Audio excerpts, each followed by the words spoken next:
So what is the topic of today's lecture? Tree in data structure. Data structure में हमें tree पढ़ना है unit number 4 के अंदर। इसके पहले हमने लीनियर डेटा स्ट्रक्चर के टाइप्स देखे थे। Array is one of the linear data structure, linked list is one of the linear data structure, stack ये भी लीनियर डेटा स्ट्रक्चर है, क्यू डी क्यू ये भी लीनियर डेटा स्ट्रक्चर है। Okay, अब यूनिट नंबर 4 में हमें देखना है नॉन लीनियर डेटा स्ट्रक्चर के टाइप्स।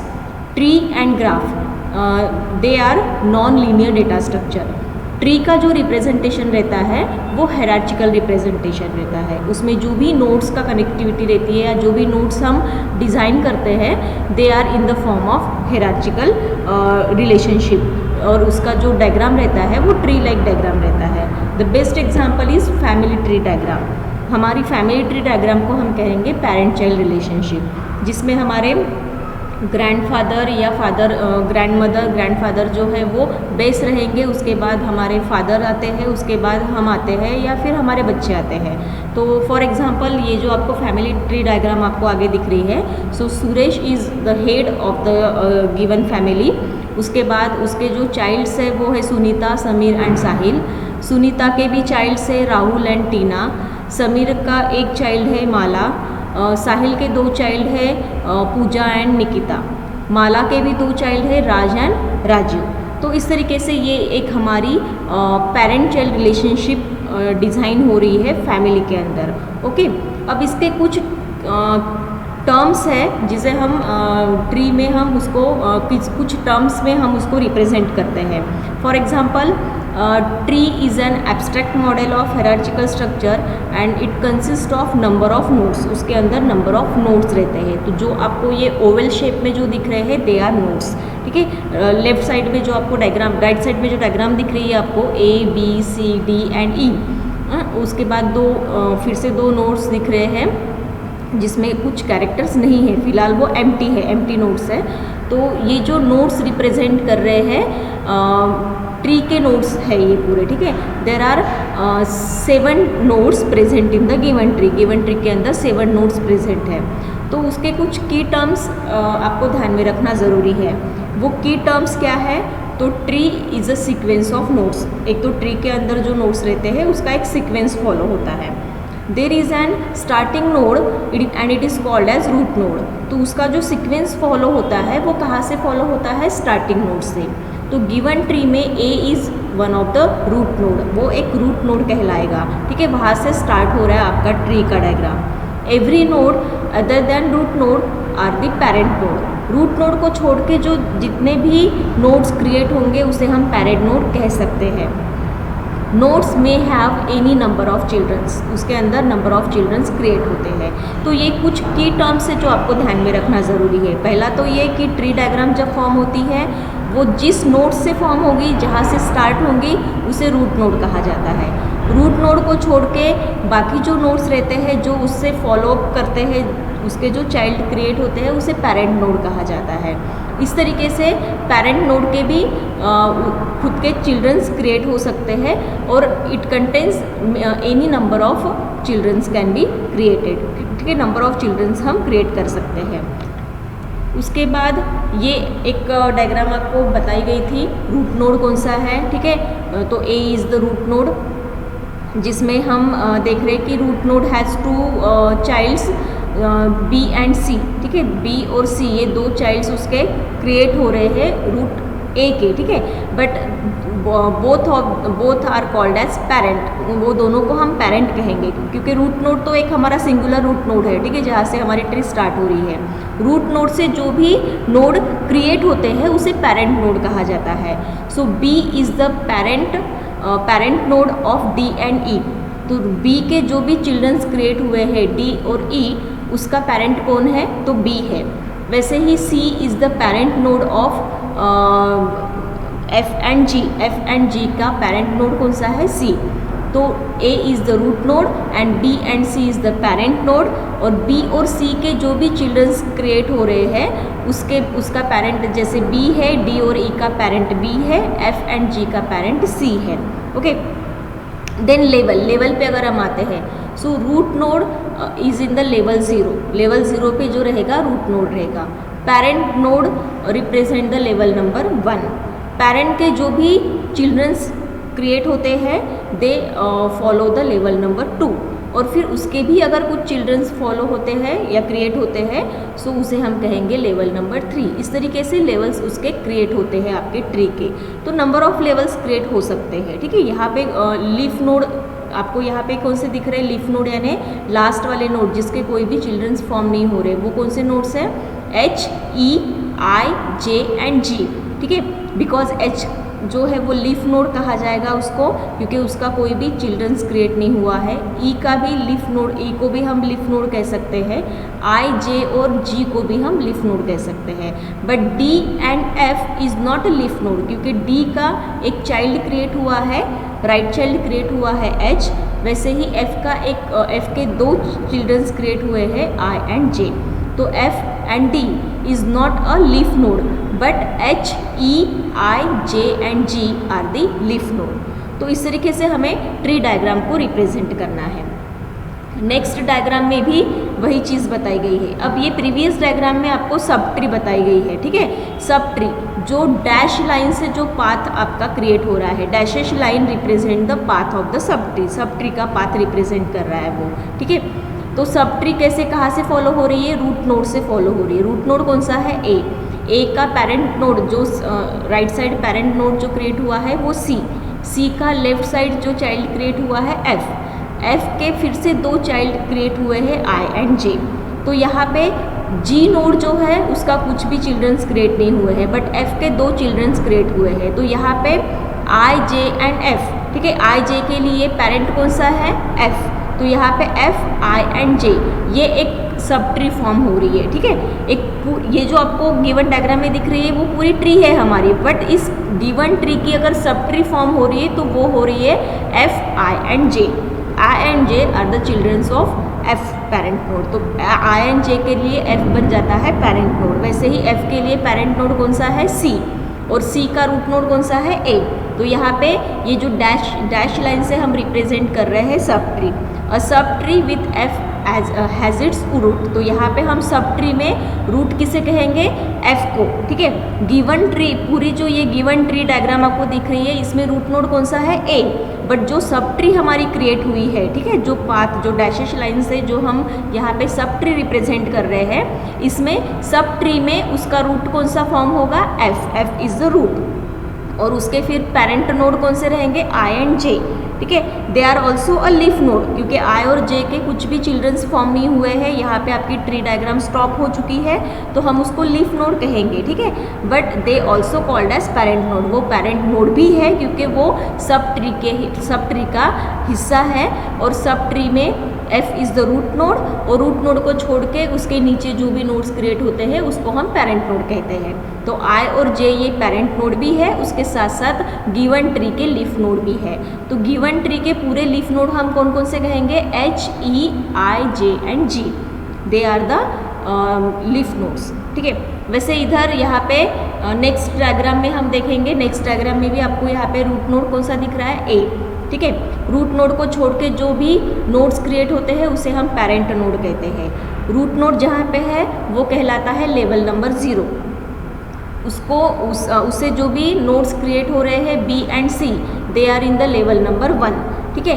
अब ये पेरेंट नोड्स के जो भी चिल्ड्रन फॉर्म हो रहे हैं डी एंड ई, बी जो लेफ्ट साइड का जो बी आपको दिख रहा है, ठीक है। तो लेफ्ट चाइल्ड नोड जो है, पेरेंट नोड जो है बी, उसके 2 चाइल्ड क्रिएट हुए हैं डी एंड ई। तो लेफ्ट साइड है डी और राइट साइड है ई, बट डी के फिर से 2 चिल्ड्रंस क्रिएट हुए हैं एच एंड आई। तो यहाँ पे सब ट्री फॉर्म हो रही है, right side sub tree form हो रही है। तो जो हमारी ये गिवन डायग्राम है इसमें लेफ्ट साइड में एक सब ट्री फॉर्म हो रही है। प्रीवियस वाले डायग्राम में राइट साइड में एक सब ट्री फॉर्म हो रही थी, अब इस डायग्राम में लेफ्ट साइड एक सब ट्री फॉर्म हो रही है। तो पूरे डायग्राम में अगर हम रूट नोड देखेंगे तो ये A is the root node of the given tree, but जो सब ट्री फॉर्म हो रही है वो सब ट्री कहाँ से फॉर्म हो रही है हमारी, उसका जो डैशेश लाइन से आपको पाथ कहाँ से स्टार्ट होगा, A to B, B to D and D to H and I. तो D, H and I is the sub tree of the given tree. Given tree की ये सब ट्री है। अगर वो सब ट्री है तो H and I are the parent node और leaf node, और उसका रूट नोड कौन सा रहेगा, D. D is the root node और पेरेंट नोड, हम उसको पेरेंट नोड भी कहेंगे या रूट नोड कहेंगे। सब ट्री का वो रूट नोड हो गया, ठीक है। अब पेरेंट नोड यानी गिवन ट्री के लिए वो पेरेंट नोड है, बट वो जो सब ट्री आपकी फॉर्म हो रही है डी, एच एंड आई, तो उसके लिए रूट नोड हो गया डी। उसी तरीके से सबलिंग, सबलिंग्स किसे कहा जाता है, सबलिंग्स मीन्स जो ब्लड रिलेशनशिप वाले बंदे जो रहते हैं उसे सबलिंग्स हम कहते हैं। जैसे हम जो भाई बहन हैं, एक ही पेरेंट्स से, जो हमारे पेरेंट्स सेम है और हम भाई बहन हैं या बहनें हैं या भाई भाई हैं, सो वी आर अ सबलिंग्स, ठीक है। तो यहाँ पे सबलिंग्स अगर हम देखेंगे तो बी के दो सबलिंग्स है डी एंड ई, वैसे ही डी के दो सबलिंग्स है एच एंड आई, सी के भी दो सबलिंग्स है एफ एंड जी, ठीक है। तो यहाँ पे लीफ नोड कौन कौन से फॉर्म हो रहे हैं, तो यहाँ पे अगर हम देखेंगे तो H, I, J, F and G, they are leaf node, okay. वैसे ही लेवल्स के कितने फॉर्म हो रहे हैं, root node given tree diagram में जो रूट नोड है वो लेवल नंबर 0 है, उसके जो भी नोड्स क्रिएट हो रहे हैं, पेरेंट नोड जो क्रिएट हो रहे हैं वो लेवल नंबर 1 है। अब इस पेरेंट नोड के फिर से जो चिल्ड्रंस फॉर्म हो रहे हैं वो लेवल नंबर 2 में चले जाएंगे, और फिर से उस चिल्ड्रंस के अगर फिर से चाइल्ड्स फॉर्म होते हैं तो वो लेवल नंबर 3 में चले जाएंगे। सो इस तरीके से लेवल्स फॉर्म हो रही है गिवन ट्री डायग्राम की, okay. So this is the basic information of the tree. उसके बाद हमने कुछ की टर्म्स देखे थे कि उसमें रूट किसे कहा जाता है, पेरेंट किसे कहा जाता है। तो रूट नोड यानी top of the node of the given tree, given tree का जो सबसे पहला वाला नोड है उसे हम कहेंगे root node.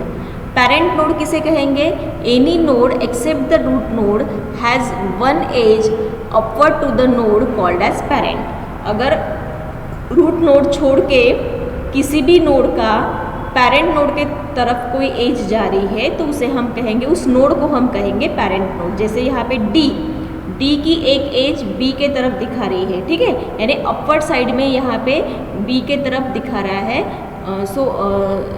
Be upward B का एक नोड क्रिएट हो रहा है डी, एंड डी का पेरेंट नोड कौन बन जाएगा फिर बी, क्योंकि यहाँ पे पेरेंट नोड किसे कहा जाता है, any node except the root node has one edge upward toward the node called as parent node, ठीक है।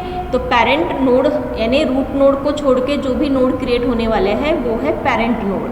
फिर चाइल्ड नोड यानी the node below the given node connected by the edge downward called as its child node. तो जैसे मैंने पहले भी बताया आपको कि A is the root node को छोड़ के जो भी नोड इसके क्रिएट होंगे दे आर पेरेंट नोड, तो B and C are the parent node. और फिर इस पेरेंट के अगर फिर से कोई चिल्ड्रंस क्रिएट होते हैं तो उस चिल्ड्रंस के डाउनवर्ड साइड अगर कोई एज आती है किसी नोड से, डाउनवर्ड साइड अगर कोई एज आती है किसी नोड को, तो हम वो उस गिवन नोड को कहेंगे चाइल्ड नोड। जैसे डी टू एच, तो यहाँ पे एच बन जाएगा child node and D is the parent node of H. D is the parent node of H, but D is not a parent node, D is the child node and D has parent node is B, okay.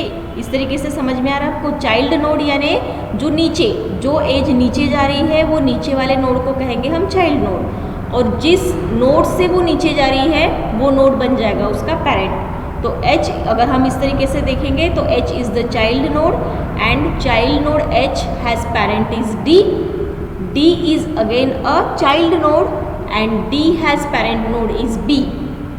तो इस तरीके से B ये parent node है, B का child node D है, okay, D का parent node B है। उसी तरीके से D is the parent node of H and H is the child node of D। तो ये की टर्म्स आपको ध्यान में रखनी पड़ेगी। फिर सबलिंग्स, मैंने कहा कि ब्लड रिलेशनशिप को हम कहते हैं siblings. So child of the same node are called as siblings. तो जिस सेम नोड के जो भी चाइल्ड्स क्रिएट होते हैं, जैसे B के D and E same node, ठीक है, B के D एंड E ये दो चाइल्ड नोड क्रिएट हो गए तो D and E as the siblings. C के F एंड G दो नोड क्रिएट हुए हैं, so F and G are the siblings. Leaf node means कि the node the node which does not have any child node called as leaf node. Sub tree means sub tree represent the descendants of the nodes. अगर कोई sub tree descendants of the node के अगर कोई descendants create होते हैं और वो descendants मिला के अगर फिर से एक सब ट्री फॉर्म होती है तो उसे हम सब ट्री कहते हैं। लेवल्स रिप्रेजेंट करता है कि लेवल क्या है आपके ट्री का। तो जैसे यहाँ पे रूट नोड जहाँ पे है लेवल नंबर 0, रूट नोड से जो भी नोड फॉर्म हो रहे, पेरेंट नोड जो फॉर्म हो रहे लेवल नंबर 1, फिर वो पेरेंट नोड से जो भी चाइल्ड नोड्स फॉर्म हो रहे वो लेवल नंबर 2। इस तरीके से ये लेवल्स क्रिएट होते हैं। की represent the value of that node based on which the search operation can be carried out for that node. की रिप्रेजेंट करता है वैल्यू ऑफ दैट नोड। जैसे लिंक लिस्ट में हम एक नोड के 2 पार्ट्स रहते हैं, data parts and the link part. Link part contain the address of the next node and the data part contain the actual value which represent the given node given value of that node. उस node में कौन सी value है वो represent करती है वो value. तो की भी यहाँ पे हम उसी को हम कहेंगे की, वहाँ पे हम डेटा कहते थे, यहाँ पे हम कहेंगे की। की क्या रिप्रेजेंट करेगा? Value of that node. उस नोड की वैल्यू क्या है वो रिप्रेजेंट करेगा की, और उस वैल्यू के थ्रू हम सर्च ऑपरेशन परफॉर्म करेंगे ट्री में। ओके, देन अगेन कुछ की टर्म्स आपको ध्यान में रखने हैं। Degree of a node, node की डिग्री क्या होती है? The degree of a node is a number of childrens of that node. उस नोड के कितने चिल्ड्रंस है वो बताती है उसकी डिग्री। जैसे नेक्स्ट एक डायग्राम हम देखेंगे यहाँ पे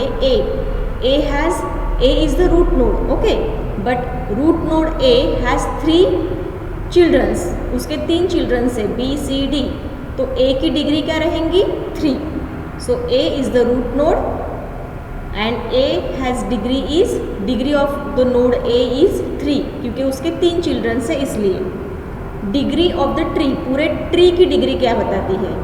degree of the tree is the maximum degree of nodes in the given tree. उस गिवन ट्री के कितने नंबर ऑफ नोड्स है वो बताती है उसकी डिग्री। तो यहाँ पे इसके कितने नंबर ऑफ इसकी डिग्री कितनी रहेंगी? डिग्री ऑफ द ट्री 3, कितने नंबर ऑफ नोड्स है। तो अगर हम इसकी डिग्री कहेंगे, इस ट्री की डिग्री अगर हम फाइंड आउट करते हैं तो डिग्री क्या आएंगे उसकी? 3 आएंगी, क्योंकि इसमें बी सी डी ये 3 नोड्स उसके फॉर्म हुए हैं। तो डिग्री ऑफ द ट्री और degree of the node means how many childrens are created from that node. उस नोड से कितने चिल्ड्रंस क्रिएट हुए हैं वो बताती है उसकी डिग्री। उसके बाद path, it is the sequence of consecutive edges from the source node to the destination node. तो सोर्स नोड से डेस्टिनेशन नोड में जो भी सीक्वेंस ऑफ एज जा रही है उसे हम कहते हैं पाथ। तो यहाँ पे गिवन डायग्राम में A to B, तो A to B ये 2 नोड्स में आपका पाथ क्या है? पाथ कहाँ से कहाँ जा रहा है? फ्रॉम A to B, ठीक है, कौन से नोड से वो कहाँ जा रहा है। तो A बन गया सोर्स नोड और B बन गया destination node. Then height of the node, node की height of the node is the maximum path length from the node to the leaf node. तो उस नोड की लीफ नोड तक क्या हाइट है उसे हम कहेंगे height of the node. Height of the tree, height of the tree is the height of the root. Root से ट्री की अगर हाइट हमें मेजर करनी है तो रूट से लीफ नोड तक कितनी हाइट आ रही है वो हम बताएंगे। जैसे फॉर एग्जांपल यहाँ पे ये एक हमने डायग्राम ली है। A is the root node level 0, B, C, D are the 3 childrens of the node A level number 1, B के 2 चिल्ड्रंस क्रिएट हुए हैं E एंड F और C का एक चिल्ड्रन क्रिएट हुआ है G, तो लेवल नंबर 2 में आता है ये। So A is the root node, then B is the parent of E and F। B जो है वो पेरेंट नोड कहलाएगा किसका? E और F का। वैसे ही D is the siblings of B and C। तो ये सबलिंग्स कौन कौन से इसमें? B, C एंड D, जिसका सिर्फ एक पेरेंट नोड है। तो A जो है एक ही पेरेंट नोड है, रूट नोड है, जिससे 3 नोड फॉर्म हुए हैं B, C and D। So this 3 nodes are the siblings. तो D के सबलिंग्स कौन कौन से हैं? तो D के सबलिंग्स है B एंड C। वैसे ही E and F are the childrens of B। E and F ये क्या है? Childrens of B। तो E एंड F क्या बन गए? सबलिंग्स बन गए। Then E, F, G and D are the external nodes और द लीफ नोड्स। तो लीफ नोड्स यानी ऐसे नोड्स की जिसके कोई भी चिल्ड्रंस नहीं फॉर्म नहीं हुए हैं। तो ई है, एफ है, जी है और डी है, ये है leaf node. Then A, B and C are the internal node. तो ये जो लीफ नोड है हमारे, लीफ नोड कौन से है, E, F, G and D. This four are the leaf nodes and A is the root node. अब इन दोनों के बीच में leaf node and root node, इन दोनों के बीच में जितने भी नोड्स आएंगे all they are internal node. तो इंटरनल नोड कौन कौन से हमारे, ए, बी एंड सी, ठीक है। D is not an internal node, क्योंकि डी क्या है, लीफ नोड है। तो लीफ नोड हम छोड़ देंगे। लीफ नोड कौन कौन से है, E, F, G and D.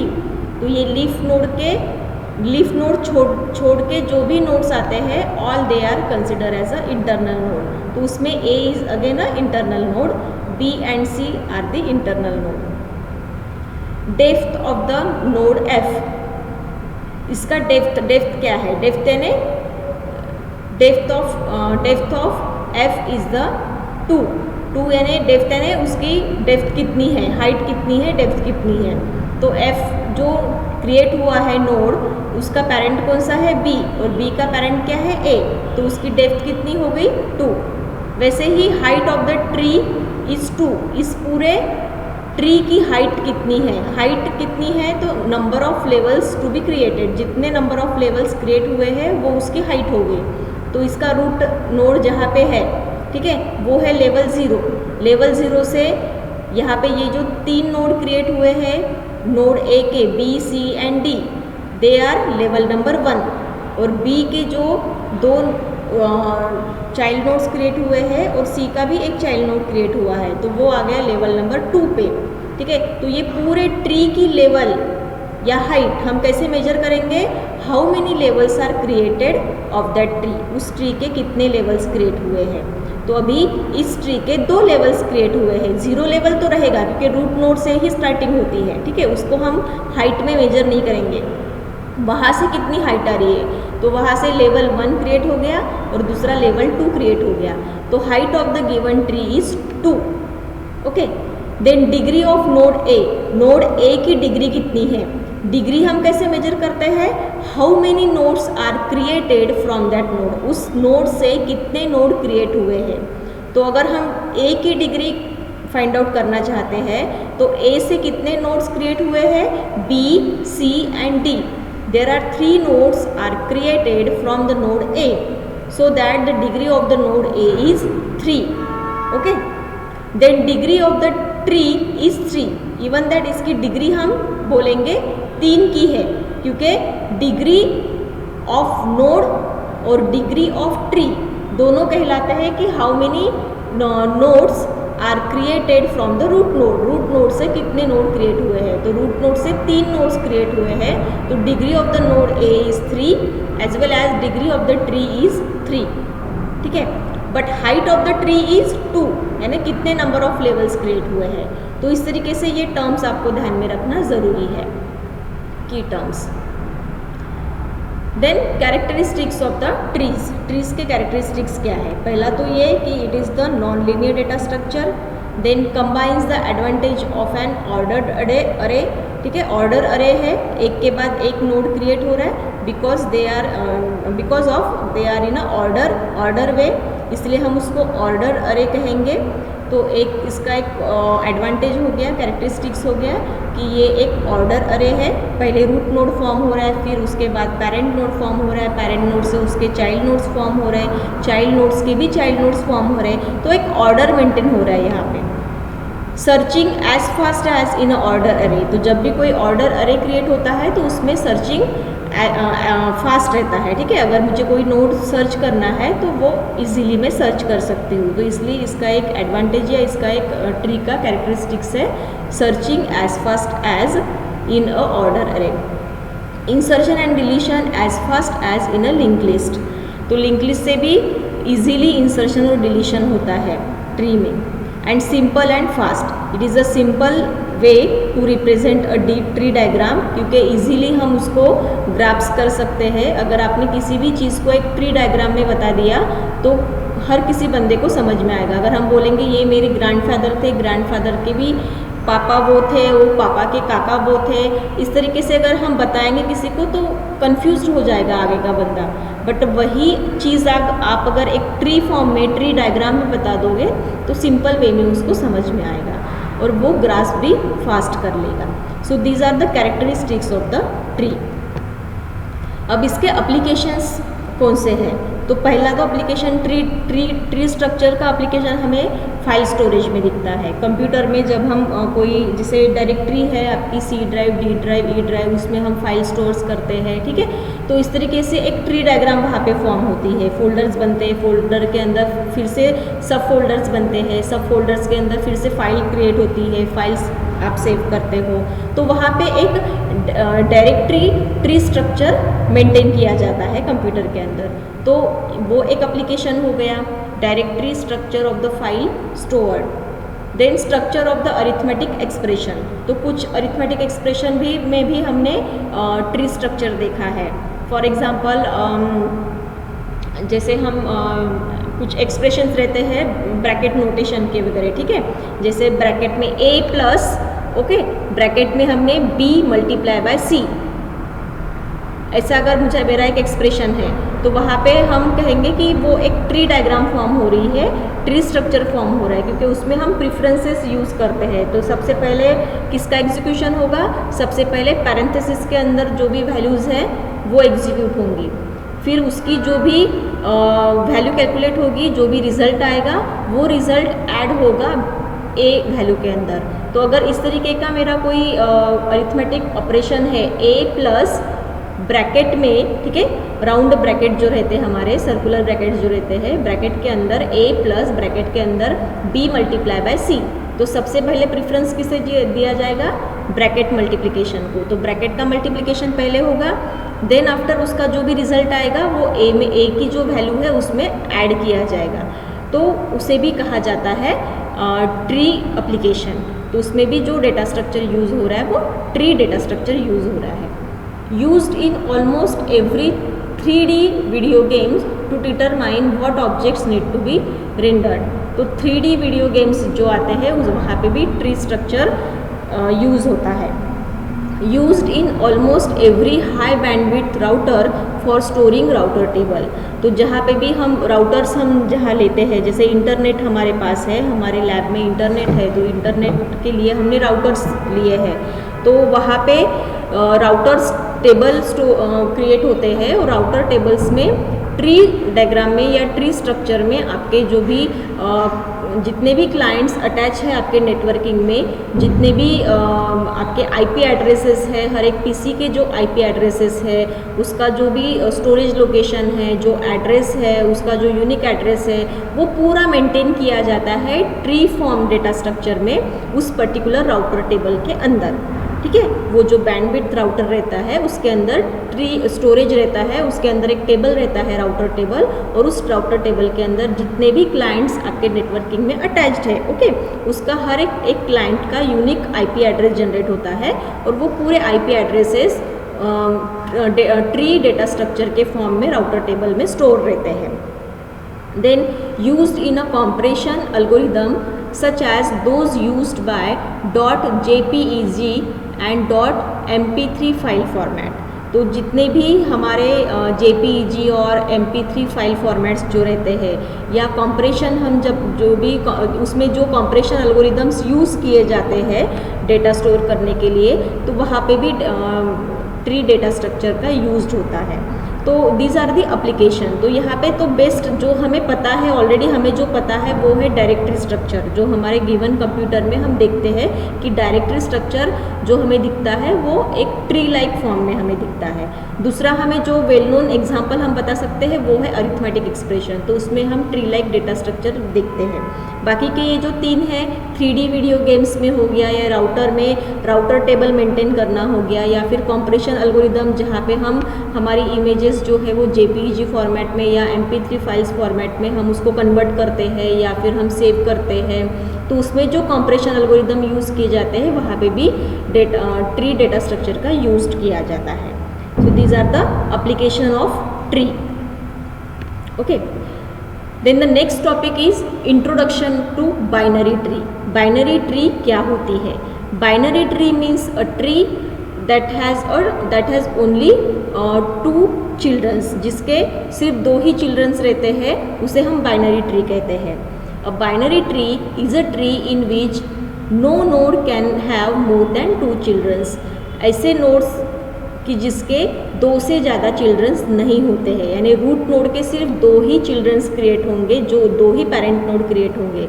For example जो डायग्राम आपको दिख रही है, A is the root node and B and C are the childrens of the root node A, या फिर उसे हम पेरेंट नोड भी कहेंगे। ठीक है, पेरेंट नोड इसलिए क्योंकि उसके फिर से चिल्ड्रंस क्रिएट होने वाले हैं, इसलिए वो पेरेंट नोड। तो A बन गया लेवल नंबर 0 और B and C is in the level number 1। तो ऐसा नोड कि जिसके सिर्फ 2 ही चिल्ड्रंस रहते हैं। A binary tree is a tree in which no node has more than 2 childrens. ऐसा कोई भी नोड नहीं जिसके 2 से ज़्यादा चिल्ड्रंस हो। तो यहाँ पे देखो गिवन डायग्राम में हर एक नोड के आपको सिर्फ 2 ही चिल्ड्रंस दिखेंगे। A के B एंड C 2 चिल्ड्रंस है, B के भी 2 चिल्ड्रंस है, D एंड E के भी 2 चिल्ड्रंस है, H एंड I। वैसे ही राइट साइड में C के 2 चिल्ड्रंस है, F एंड G। और यहाँ पे लेस देन 2 हो सकता है, ठीक है, but it is not more than 2। तो G का सिर्फ एक चिल्ड्रन फॉर्म हुआ है J। इट इज़ पॉसिबल, एक चाइल्ड आप बना सकते हो, but it is not possible to create a more than 2 childrens. 2 से ज़्यादा नहीं बन सकते, ठीक है, उसे हम कहते हैं binary tree. So this is the binary tree. Consider the binary tree T। अब इस ट्री को रिप्रेजेंट किया है डेटा स्ट्रक्चर में। Consider the binary tree capital T से बाइनरी ट्री को रिप्रेजेंट किया है। Here capital A is the root node of the binary tree T and B is the left child of A and C is the right child of A।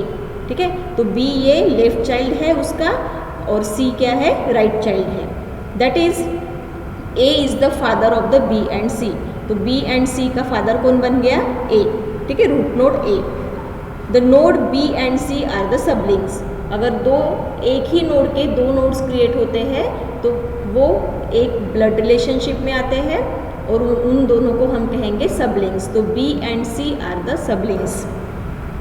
The nodes D, H, I, F, J are the leaf node. तो अब यहाँ पे देखो D, क्योंकि इसका कोई भी children's form नहीं हुआ है, so that D is the leaf node.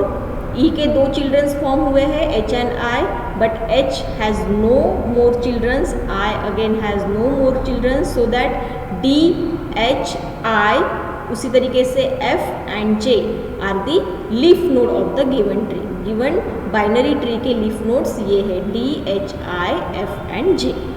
Okay, then binary tree is the tree. Binary tree को रिप्रेजेंट किया है डेटा स्ट्रक्चर में कैपिटल T से। ठीक है, तो अ binary tree capital T has either empty, वो एम्प्टी हो सकता है, और इट कंटेन्स सम नोड्स, उसके अंदर कुछ नोड्स हो सकते हैं, बट नॉट मोर देन 2। 2 से ज़्यादा नहीं, 2 से ज़्यादा नहीं है, ठीक है, सिर्फ 2 ही है, इसलिए उसको बाइनरी कहा गया है। अ binary tree capital T is either empty और सच दैट, ये 3 कंडीशन वो सेटिस्फाई कर सकता है। क्या? First one is the T, capital T means binary tree has a special node called a root node. Obviously एक स्पेशल नोड उसमें रहेगा, root node. Second, binary tree T has 2 sets of node, एक left side of node है और दूसरा right side of node है, इसलिए इसको L of T and R of T कहा गया है। L stands for left and R stands for right, called as left subtree and right subtree of capital T respectively। तो यहाँ पे अगर सबट्री फॉर्म होती है तो लेफ्ट सबट्री कहलाई जाएगी अगर लेफ्ट साइड से फॉर्म होती है तो, और राइट साइड से अगर फॉर्म होती है तो उसे कहा जाएगा right subtree of the binary tree T। और थर्ड कंडीशन वो सेटिस्फाइड करता है, L of T and R of T are the binary trees, यानी लेफ्ट साइड की सब ट्री हो या राइट साइड की सब ट्री हो, दोनों भी बाइनरी ट्री ही होना चाहिए। Means every node has only 2 childrens, हर एक नोड के 2 ही चिल्ड्रंस होने चाहिए, नॉट मोर देन 2। तो यहाँ पे ये चारों कंडीशंस को सेटिस्फाइड किया गया है पहला कंडीशन यहाँ पे देखो, पहली डायग्राम आपको दिख रही है, A is the root node, ठीक है, बट उसके दो नोड्स फॉर्म हुए हैं and both are the empty, दोनों एम्प्टी है फिलहाल। तो binary tree with one node, उसके अंदर सिर्फ एक ही नोड है जो है root node. Then second diagram, binary tree with the two nodes, यहाँ पे बाइनरी ट्री फॉर्म हुई है जिसमें सिर्फ दो ही नोड है, ए और बी, ठीक है। बी क्रिएट हुआ है लेकिन उसके राइट साइड में नहीं हुआ है क्रिएट फिलहाल, तो अभी इसमें दो ही नोड है। थर्ड डायग्राम में आपको दिख रहा है कि binary tree with the two nodes, यहाँ पे भी दो नोड्स फॉर्म हुए हैं बट राइट साइड में फॉर्म हुआ है सी, लेफ्ट साइड में एम्प्टी है। Third diagram, fourth diagram, binary tree with the three nodes. अब फोर्थ डायग्राम में लेफ्ट साइड वाला नोड भी फॉर्म हुआ है, राइट साइड वाला नोड भी फॉर्म हुआ है और एक है रूट नोड। तो इस तरीके से 1, 2 एंड 3 तीन नोड्स यहाँ पे फॉर्म हो रहे हैं। तो binary tree is a tree and the tree has not more than 2 childrens, उस ट्री के दो से ज़्यादा चिल्ड्रंस नहीं होने चाहिए, उसे बाइनरी ट्री कहा जाता है। डेटा स्ट्रक्चर के अंदर बाइनरी ट्री को रिप्रेजेंट किया जाता है कैपिटल टी से। आइदर वो एक एम्प्टी ट्री भी हो सकती है या फिर ये तीन कंडीशन के थ्रू भी तीन कंडीशन को भी वो सेटिस्फाई कर सकती है। पहली कंडीशन ये है कि it contains a special node called as root node. Second condition ये है कि उसमें लेफ्ट सब ट्री या राइट सब tree of binary tree represent हो सकता है, ठीक है। और थर्ड कंडीशन ये है कि अगर दोनों भी सब ट्री फॉर्म होती है तो वो दोनों भी बाइनरी ट्री ही होनी चाहिए, यानी हर एक नोड के सिर्फ दो ही चिल्ड्रंस क्रिएट होने चाहिए। So these are the conditions of binary tree.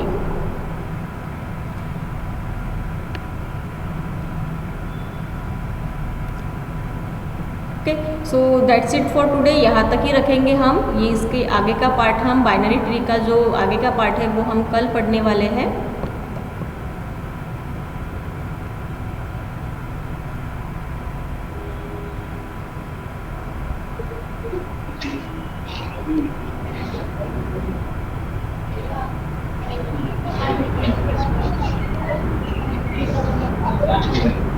Madam होगी ना क्लास?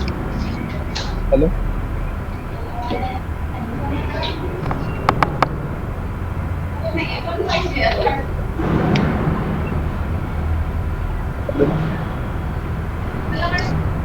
हेलो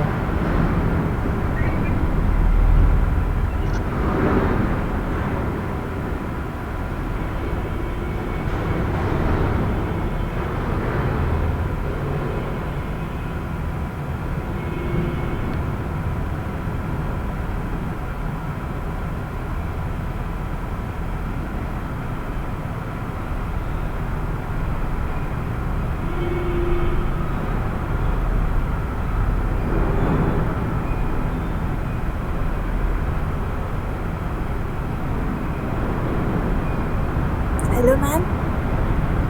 हाँ हेलो। बोलो, हाँ बोलो, क्या है प्रॉब्लम्स, डाउट्स है कुछ? नहीं मैम। ये रिकॉर्डिंग का रिस्पॉन्ड नहीं दे रहा है close करना मुझे। है? हाँ क्लोज कर दो, हमारा आज का टॉपिक सिर्फ यही तक का था।